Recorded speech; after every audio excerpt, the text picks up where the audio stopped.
Hello friends, நான் உங்கள் decay. நம்மளுடைய டிகே லைஃப் ஸ்டைலில் இப்போ என்ன பார்க்க போகிறோம்னா, டேஸ்டியான சுவையான சிக்கன் தொக்கு தாங்க பார்க்க போகிறோம். ஆமாங்க, சிக்கன் வாங்கினா ஒரு முறை எப்படி செஞ்சு பாருங்கள், டேஸ்ட் வந்து சூப்பராக இருக்கும். இது பார்த்திங்கன்னா இட்லி, தோசை, சப்பாத்தி, நானோடு வச்சு சாப்பிடும்போது டேஸ்ட் வந்து அட்டகாசமாக இருக்கும். இந்த டேஸ்டியான சிக்கன் தொக்கு எப்படி செய்யலான்னு சொல்லிட்டு வாங்க நம்மளுடைய வீடியோக்களை போய் பார்க்கலாம். அதுக்கு முன்னாடி நம்மளோட சேனலை இன்றைக்கி தான் தடவை பார்க்குறீங்கன்னா சப்ஸ்கிரைப் பண்ணிவிட்டு பாருங்கள், ஃப்ரெண்ட் அண்ட் ஃபேமிலிக்கு ஷேர் பண்ணுங்கள். இப்போது இதுக்கு தேவையான பொருள் என்னென்னு சொல்லிட்டு பார்க்கலாம். இப்போ நான் 1/2 kg வந்து சிக்கன் வாங்கி வச்சுருக்கேன்.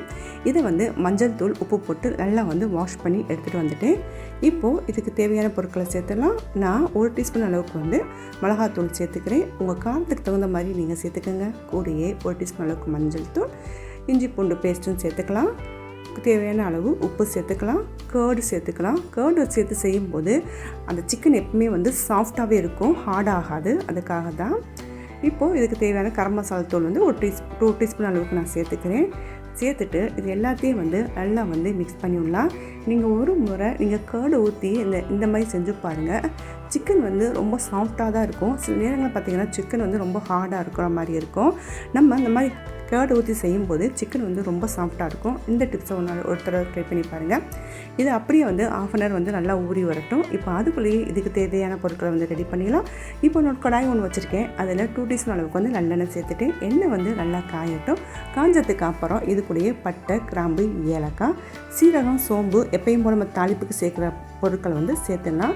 இது எல்லாமே அந்த எண்ணெயில் வந்து நல்லா வந்து பொரிஞ்சு வரட்டும். இந்த மாதிரி நம்ம இந்த மசாலா பொருட்களை சேர்த்து செய்யும்போது சிக்கனுடைய ஃப்ளேவர் வந்து சூப்பராக இருக்கும். இது கூடயே பார்த்திங்கன்னா ஒரு கருவேப்பிலையை நான் சேர்த்துக்கிறேன். சேர்த்து நல்லா வந்து மிக்ஸ் பண்ணி விட்டுலாம்.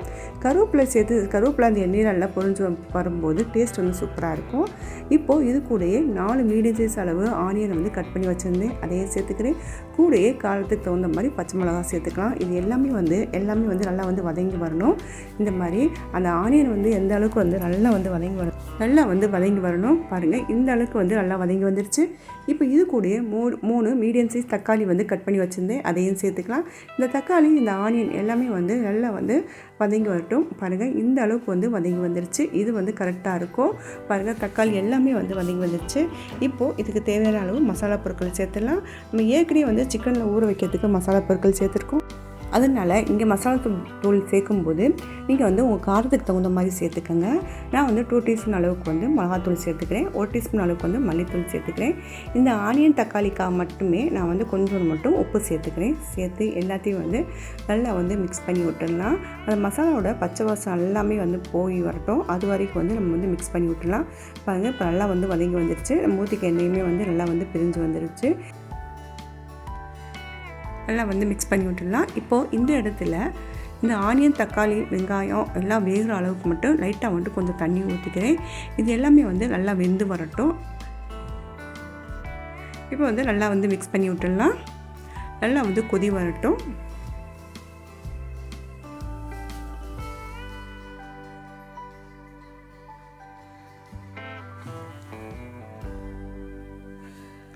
பாருங்கள், இப்போ வந்து தண்ணி எல்லாமே வந்து நல்லா பிரிஞ்சு வந்துருச்சு. இப்போது இது கூடயே நம்ம ஊற வச்சுருந்தக்கூடிய சிக்கனை வந்து சேர்த்துடலாம். சேர்த்துட்டு நல்லா வந்து மிக்ஸ் பண்ணி விட்டுடலாம். சிக்கன் சேர்த்ததுக்கப்புறம் தண்ணி எதுவுமே சேர்க்கக்கூடாது. சிக்கன்லேருந்தே வந்து நிறையா வந்து தண்ணி வரும். அதுலேயே வந்து இந்த கிரேவி வந்து நல்லா வெந்து வரணும். பாருங்கள், நல்லா மிக்ஸ் பண்ணி விட்டுட்டேன். தண்ணி விட ஆரம்பிக்குது. இப்போது மூடி வச்சிடலாம். ஒரு 5-10 நிமிஷம் வந்து மூடி போட்டு இருக்கட்டும். பாருங்கள், மூடி போட்டதுக்கப்புறம் பார்க்குறேன், நல்லா வந்து சிக்கன் வந்து ஓரளவுக்கு வந்து நல்லா வந்து வெந்து வந்திருக்கும். இந்த மாதிரி மறுபடியுமே வந்து நான் மூடி வச்சிடுறேன். அப்பப்போ மட்டும் நல்லா வந்து கிண்டி விட்டுக்கலாம். பாருங்கள், நம்ம ஊற்றிக்க எண்ணெய் எல்லாமே நல்லா பிரிஞ்சு வருது. அது மட்டும் இல்லை, அந்த சிக்கன்லேயே இருக்கக்கூடிய தண்ணியிலே வந்து அந்த கிரேவி வந்து நல்லா வந்து வெந்து வந்துடுச்சு. இது வந்து கரெக்டாக இருக்கும். இப்போ வந்து அடி பிடிக்காத அளவுக்கு மட்டும் நம்ம அப்பப்போ வந்து மிக்ஸ் பண்ணி விட்டுடலாம். பாருங்கள், இந்த மாதிரி எந்த அளவுக்கு நல்லா சாஃப்டாக வந்து சிக்கன் வெந்து வருதுன்னு பாருங்கள். இப்போது இது கூடயே வந்து நான் கொஞ்சோண்டு வந்து பெப்பர் தூள் வந்து சேர்த்துக்கிறேன். பெப்பர் தூள் சேர்த்து செய்யும்போது காரம் வந்து கொஞ்சம் தூக்கலாக இருக்கும். அதுக்காக தான். கூடயே பார்த்தீங்கன்னா கருவேப்பிலை, கொத்தமல்லி சேர்த்துடலாம். சேர்த்து நல்லா வந்து மிக்ஸ் பண்ணி விட்டுடலாம்.